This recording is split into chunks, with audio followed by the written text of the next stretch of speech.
Hi, and welcome to this edition of The Spirit of the Valley. As usual, we have found or were handed a fabulous group of people with an interesting story to tell, and I think anyone in the Valley is going to appreciate what they've been doing for Norwich history and Norwich itself. Brian Cook is the only one whose last name I know, just so. Brian was my contact man, and we've been in touch a lot, and I'd like you to start. I'm going to say restoration as a hint, and then you can fill in, because you guys have done an amazing amount of work on something that everyone's going to appreciate. Well, thank you very much, and thank you for having us on the show, Judy. You can introduce your colleagues as well. Okay, well, if you would. This is Peter Stanzel. He is from Norwich, and he is the president of the Beaver, Meadow Schoolhouse Association. And this is Lyssa Papazian, and she is was a consultant working with the Norwich Historic Preservation Commission on our two schoolhouses nomination to the National Register of Historic Places. Okay. So how did all this start? The birth of this project was? The birth of this project was probably when these buildings were constructed. I guess the Beaver Meadow Schoolhouse in 1922.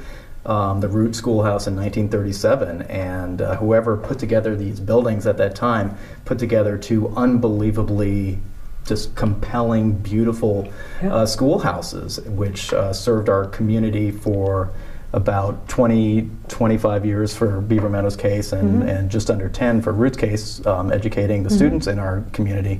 But since then, these buildings have had just a second life as vibrant community centers for the neighborhoods. Each building was had a separate group taking care of it, the Beaver Meadow Schoolhouse Association out in West Norwich. Okay. And in the Goodrich Four Corners area, we have the Root District. And so there's this group that was originally the Root District Game Club and has since transformed into the Root District Community Association. Wow. And over the past 60 years, these groups have taken care of these buildings. Last year, the Historic Preservation Commission worked with our two groups to move forward on a nomination to the National Register of Historic Places. They contacted Lyssa, who is an expert on historic buildings in the New England area, and she just put together a masterful document, sort of making the case that these buildings are just phenomenal. Almost in pristine condition from the way they were when the students were there. Wow. And so the nomination was approved by the state of Vermont in January and is currently at the National Park Service. Yep. Is that right? So. We expect to hear fairly shortly. Did you think it would be that simple, or wasn't it that simple? Not. I know you worked hard. It was an amazingly easy project, really? Because these buildings, as Brian pointed out, speak for themselves. It wasn't a challenge to make any kind of argument that they were clearly eligible for the National Register. Does the condition enter into that of the buildings when they make their choice? To a certain extent, but largely it's the architectural integrity. Yeah. The whole point of the National Register is that the buildings on it have to tell a story, and if they no longer tell that story visually and physically, then that's what makes them ineligible. So, well, obviously the building was sound. I mean, the buildings you both are the two that you're working on or talking about must have been beautifully constructed. Well, in the case of Beaver Meadow, the building is very sound right now, and it's in current use. I think the Root District building has some issues that you guys are working on in terms of the physical condition of the building. But the Beaver Meadow community had gone through this once before. We have a chapel that we also put on the National Historic Register. So we're somewhat familiar with the process, and so this is our second shot at a building. It's a big deal to be accepted. I know it is from people that I've known that have tried this other times and not necessarily had the luck you have with this process. It's very cool, but I think people love to see old buildings restored, kept, not torn down. Well, absolutely. I mean, certainly old buildings that have, the rich history that these two buildings have. And, I think that, the story of the schoolhouse is just, it's something that touches something deep inside. I mean, I think that people sort of appreciate that schoolhouses just have a history that tell the story of Norwich very much. I mean, Norwich has been an education leader in this in the state of Vermont. Vermont itself was an education leader in the nation, and so you really kind of get to the heart of what Norwich is all about by looking at the history of the schoolhouses, because I think our strong belief in education helped build our community, and it really started in buildings like this one. And as I said to you earlier, Norwich has a tremendous, I know them, I think of them as a town that is really history related. They really are oriented to the history in that town. I've seen shows they've done about some of the old timers, as they call themselves, not me. But they care. We have a strong historical society. I mean, you really have a history of loving history. Absolutely. But to me, there are really two parts to the story. I mean, the history is just an absolutely fascinating one. But the most compelling part of the story to me really is the ongoing legacy that these buildings are providing to the communities. I know in the case of Beaver Meadow, my children were born in Norwich, in Beaver Meadow, and they grew up utilizing the schoolhouse every year for a variety of functions, Halloween parties, Christmas parties. They received Christmas presents every year from a mysterious Santa. And it's become an integral part of their view of growing up in Vermont. There was a period during their teenage years when perhaps it wasn't quite as important to them. Right. But now that they're in college, I can already see the nostalgia that is evolving. Well, schools do that because so many people living there now have had relatives of whatever generation that went to that school. Well, and in the case of these two schools, what is unusual and rare about them is that in fact they were used as schools much less for 20 years and 10 years in Root and Beaver Meadows cases, but they've been used as community centers much longer, and that's really what has saved them and what has created their... And you get something that the community considers a home, a base for all kinds of activities, social and otherwise. That's what'll keep something going. So you had that in your favor, Norwich being a very active If you look at town. one-room schoolhouses across the state, but even in just in Norwich, they were pretty much retired by the early 50s, pretty much across the state. And what has happened to most of them is that they've either been torn down or become private homes and altered quite a bit. And so that's, and so you don't have that. The experience of what they are like, except for a few gems out there, which almost always are earlier. These are really unusual in that they represent a 20th century one-room schoolhouse, which is kind of built in the modern age when they had to meet all these various standards, and they still look like the kids just left yesterday. This is remarkable because so many times you hear about old schoolhouses or any other old. It just kind of is left to rot. I mean, too many times, not every time, but too many. People just say, we can't deal with this anymore. We don't want to pay for it anymore, and it just falls apart. Well, and there are several schoolhouses on the National Register of Historic Places from Vermont, but based on what I know, a lot of them have become like museum pieces. Like maybe you can go inside them, but don't touch, or stand outside and take a picture. But I think that what we're trying to do with our two schoolhouses is keep them as vibrant community centers. We have actually, right now, as Peter referred to, we're unable to use ours because of we have some foundation issues that we're hoping to raise money to repair. But over the last 20 years, I mean, we've had weddings at ours. We've had Hannah Carney, our Olympic gold medal winner, who I know has been on your show. She actually celebrated her 13th birthday at the Root District Game Club.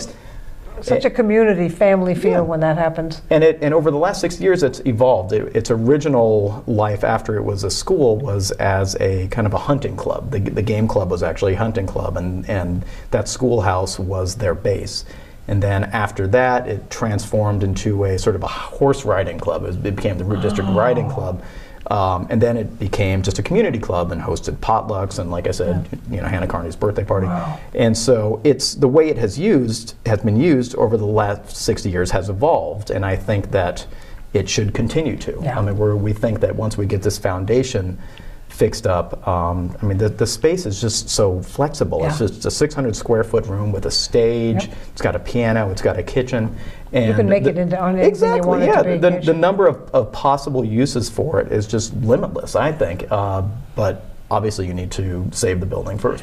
Well, exactly. But I think people just love to hang on to anything they can, particularly in a small town, and particularly in New England, I would dare say, where you can make a whole new life or lives from it. It obviously isn't a schoolhouse anymore, but boy, it sure is serving a bunch of purposes here. And that's what makes these buildings special. But people like to go back to their roots, literally, pun intended. But I think it just matters that people aren't just, everything's so disposable now, that this is not a case where that is true, and it's a pretty big deal. These buildings are actually a link to the past, not just physically, but also via the people that went there. This community is fortunate that there's still several people that live here that actually attended these schools as one-room schoolhouses. Cool. And we mix with these people at some of these functions and have talked to them, and so it's a living link as well as just an architectural link. And that is nice, because people in this area do stay here or come back here. Part of my research, I was able, for root school, in fact, I was like, okay, I need to find out where the earlier ones were for that district. And someone, who actually attended root school at this one actually found someone who taught at the previous one. Oh my gosh. Before 1922, and that's what, a long time ago. That's a couple of generations ago, isn't it? It was great. There really is that continuity and that community feeling. I think that's special in our area. I think people really care about, and the fact that so many kids come back here at some point, if not right from school, but they end up wanting to raise a family here and get back to the old family farm or homestead. I think that's critical to the feeling people have, particularly in Norwich. I get that feeling that it's very family feeling and very community Norwich is very supportive of these efforts in general. I believe it. One thing. Yeah, let's show you something that we can do without being commercial. On the cover of the Norwich Town Report. It's a pretty neat space. How well you can zoom in on Norwich this. The Norwich Town Report has the two.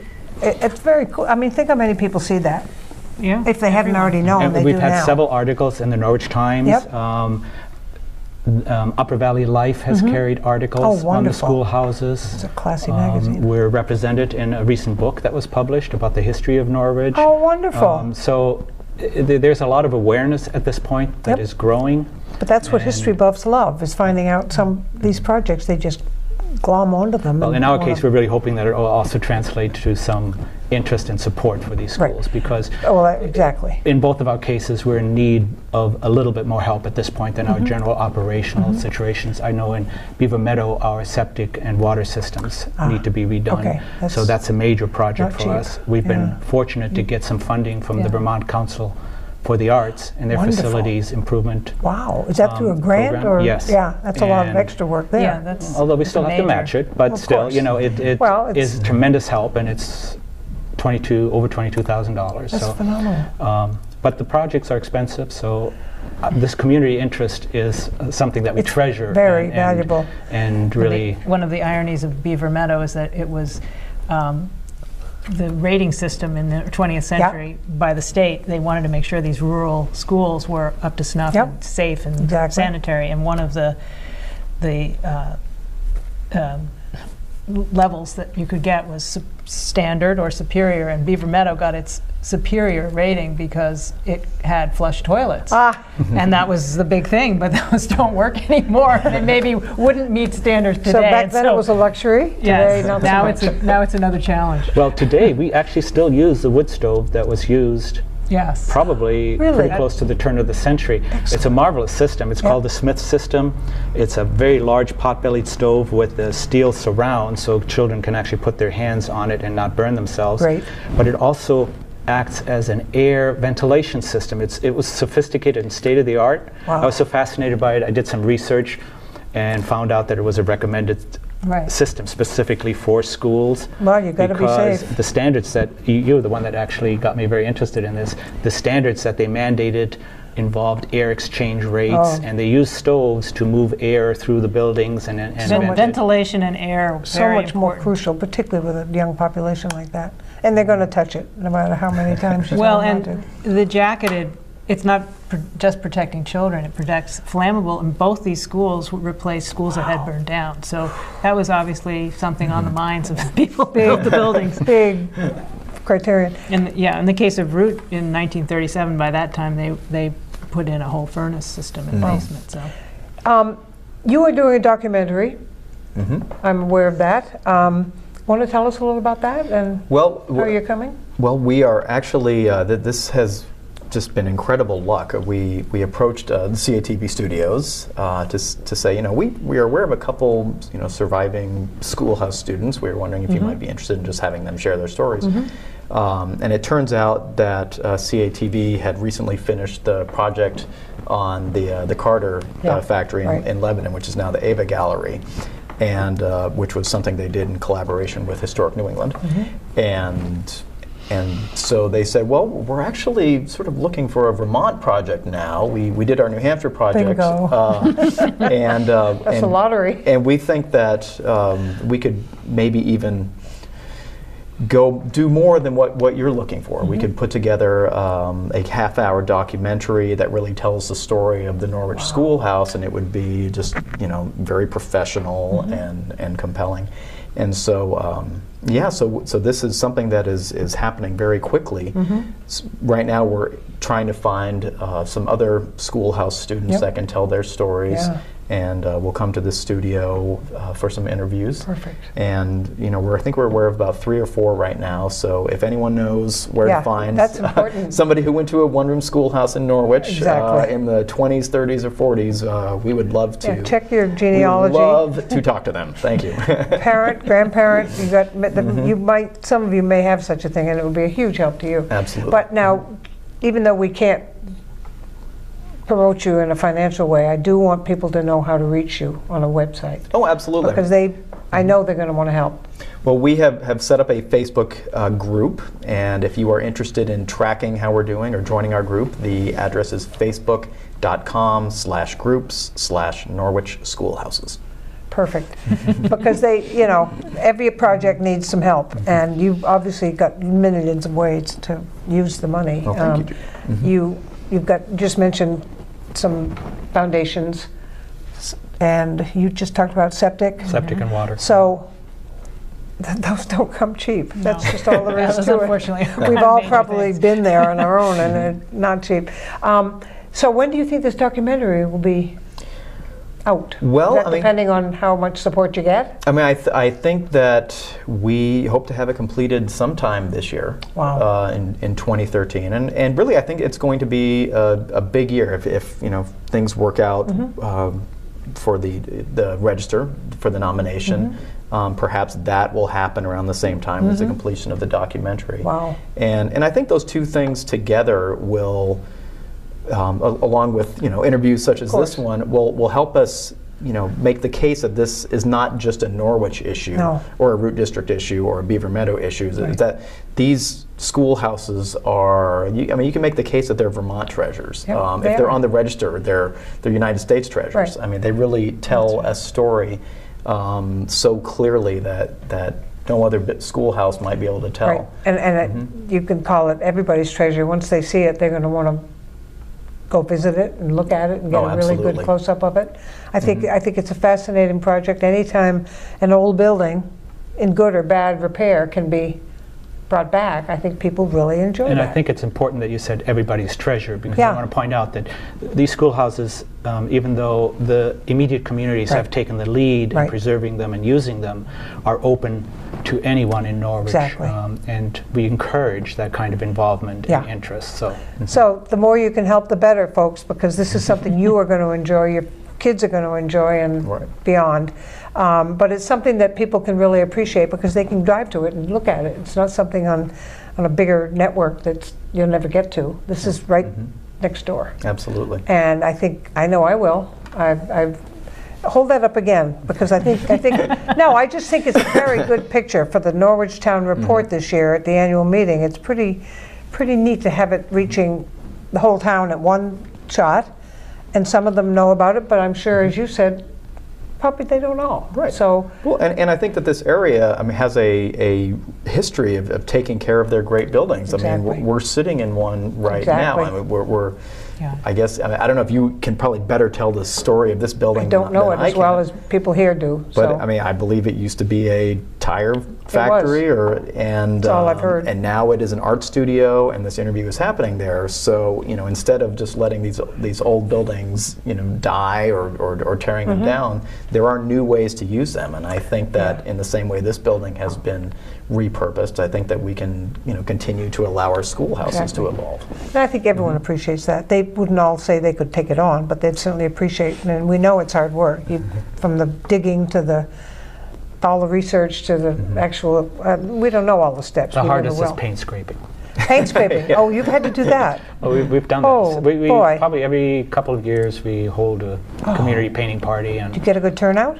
we do. I mean, we usually have at least 15, 20 people. That's wonderful.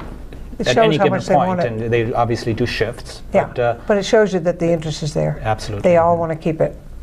And I think you're in a wonderful field for doing that. I mean, you find the buildings that people really will be able to. It's nice to be able to help out groups like this and just really get to dig into some of the It's information I fascinating. never knew. I didn't know, I'm not from Norwich, but maybe that's why I didn't know anything about their schoolhouses. I started actually working at Marion Cross, and that was my first schoolhouse. Far cry from what you're talking about. But I think I would prefer that. Having been a big Little House on the Prairie fan, I would love to have gone back to a one-room schoolhouse or however many rooms, but it would have been more fun. Well, you mentioned Marion Cross. I actually once saw this old video of a conversation somebody had with Marion Cross, and she actually spoke very fondly of the schoolhouses and talked about the quality of instruction that the kids received there. So it's not like these buildings closed because the kids were not being well educated there. Exactly. I mean, there were other factors that led to the consolidation, but one of them was not that the kids were receiving a poor Well, education. truth be known, there were a lot of kids and families that would just soon go back to that life. Well, I think there was a period of Trying to time simplify when a children little. actually had a choice of where to go depending on where they lived. Yeah. They could go to the main school. Right. So there in was town. enough in every quadrant or any district that. And when could they built a large service- school, the intent obviously was over time to draw most of the students into it. Yep. But for a period of time, you had the option of staying in the one-room schoolhouse, and a lot of Oh, I think that- students chose Well, that. Vermonters were very loath to give up Exactly. their rural schools. And Exactly. the state tried to abolish the whole district concept in the 1892 and make, graded, bigger village schools the thing. And but They met well some into resistance, well didn't into they? the 20th century, people were still building new ones because that's what they preferred. But I was the have to district feel, system. honestly, in this crazy age of craziness, I would think a lot of parents would say, oh, I wish my kid could go back to one of those where it's so insulated and so simple. Simple life is really Vermont, too. It's just, and that's why I think this will interest people, because it's not a big, snappy, technologically Right. current anything. It's what it was meant to be. Well, I do suspect that the Marion Cross School right now, I think the way it approaches Yep. education, I'm sure that it is informed by Exactly. the way things were I agree with you. at the one-room schoolhouses way back when. And so, Yep. my kids go to Marion Cross School now, and I feel like there is a definite sort of like small community family, vibe, even yeah. though there are The 300 culture is kids definitely there. identifiable as a Totally. Absolutely. And you can yeah. see that same group of people being plunked back in one of the older schools and being very comfortable with it. I think, yeah. I mean, these schools actually, because they were built in the 20th century, Yeah. were sort of responding to some of these evolving standards with the Exactly. graded school in the village. Yeah. They actually were designed to be somewhat more flexible and accommodate yeah. all the multiple ages you would get in a neighborhood That's right. by those. Each one of them has a stage alcove, which can be closed off and used see. as a separate. Multi-purpose. Right. And they were really models for that. And they could stay in their district. They could leave it as well, or did they have to stay in the school that was in their neighborhood, so to speak? My understanding is that They were assigned. well, they did actually try to assign kids. Kids had the choice. Yeah. And in fact, the idea was that they would all eventually go to the village school, but Right. that happened slower than Right. the town was able to manage. And Yeah. they were trying to do it with school busing, perhaps. And it didn't quite work out. Yeah. Although at some point, because the town controlled all of the schools, they used some of the rural schools as, okay, we're going to put the fifth grade in this school to alleviate crowding in the village school, and so they tried to manage things that way for a while. And that makes sense. World you War do what II you can do and hold out as long as you can, not to have to jump to something that you aren't as familiar with and don't even necessarily want to try. Right. So this is an amazing project, but I think when people see the documentary, and I will make sure I somehow make that known. Oh, thank you. You'll let me know. Absolutely. Because I think it'll be fascinating to watch. And I'm not sure if someday maybe we'll have another bunch in here with some kids, and not to take that idea from someone else, but I would love to hear what their thoughts were on that, or even some of the, I guess some teachers probably aren't still here, but I think you'll probably find more than you think, because they'll probably want to talk about it. It was probably something they wish they had now. Well, we're aware of, and like I say, we're aware of, I think, 3 or 4, and I know that they have good stories to tell, but I think, the case with the Ava Gallery documentary, it was so nice to have about 10 or 12 different people swapping stories. So if we can just get a few more, that would be fantastic. So the documentary, we're going to keep our eye on, all of you, because that is something worth supporting. I will say that right now, at the shameless task of not being commercial. I think it's a valuable project, and I think anything they can do to help you guys make, well, your dreams, but everyone else's apparently too, come true, would be nice. And before I forget, since we were already talking about the support of the community, I did want to mention that the Norwich Historical Society has been particularly helpful in, I know with Beaver Meadow, and I assume with Root just as much, in giving us guidance, helping us with the process in the historic register. Specifically, Peter Brink and Nancy Hodgson were very helpful. It's a very strong historical society, from what I can hear. I can read events they're doing, and I have known people that have been involved with that over the years, and it's a very strong, lively. And the people there have real passion for what they're doing. And you have to have that to keep that going, but also to support what you're doing. But that takes passion. You all have it too, because you wouldn't do this if it wasn't something that meant a lot to you, I dare say.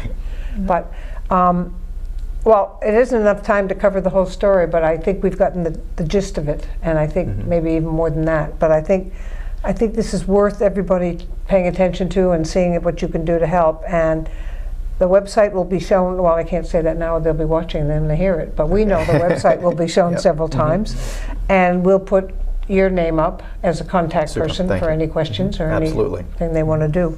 So between those 2 sites, I suspect people will do the right thing and find you and at least get interested in it one way or another. I mean, there must be something other people might be able to help with if they can't. Oh, sure. I mean, Peter mentioned how there are, people who just sort of like show up and chip in to keep those buildings alive. And, and it's that's what it takes. Yeah, absolutely. In I think it was in 1952, the school board decided, we have 5 rural schoolhouses.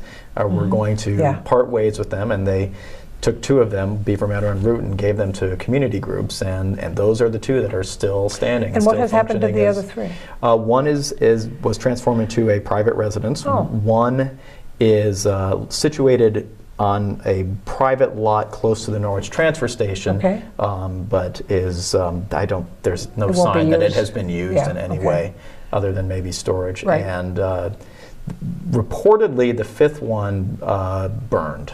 We're trying to confirm that. But we rumor has that the fire department might have been involved in that one. One of those practice shows. Well, they do pick the right targets, I guess, occasionally. Except this, having the history, probably wasn't one. But I won't say that. But we do know. There's no doubt that the 2 that they gave to these community groups, those are the ones that are still standing and hopefully on their way to the register. Because you found them in fairly good shape, and obviously you brought them into better shape. But I think.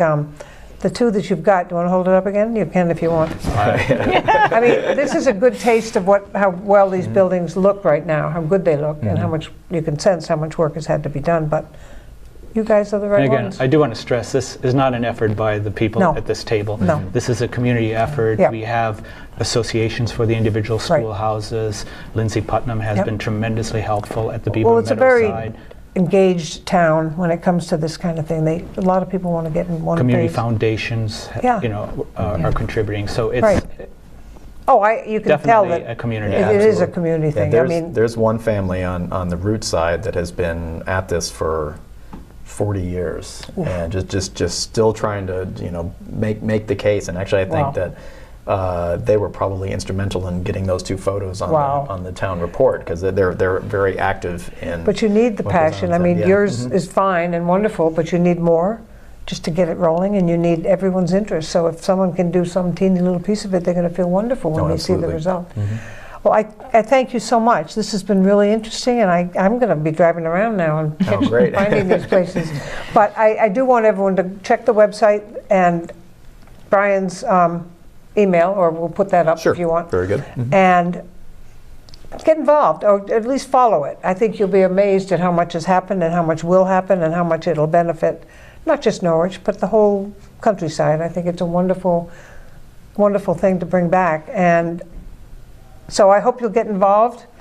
I'm running out of time, I know. But I thank you all so much. You really helped make this come clearer. Well, thank you for having us. Yes, You're welcome. And you give us your email address so we can let you know about all the parties and dances and we'll all follow together. events. Then you can join us. Absolutely. Yes, So much, anyway, when you see this, please take it seriously and enjoy. We're also going to have pictures inserted, so you'll get a really good sense of some of the stages or however. And I think you'll realize what a wonderful thing they're doing for this community. So stay tuned. And we'll see you next time. Thanks for watching. And again, thanks to my wonderful guests for being such great additions to a story that needs telling.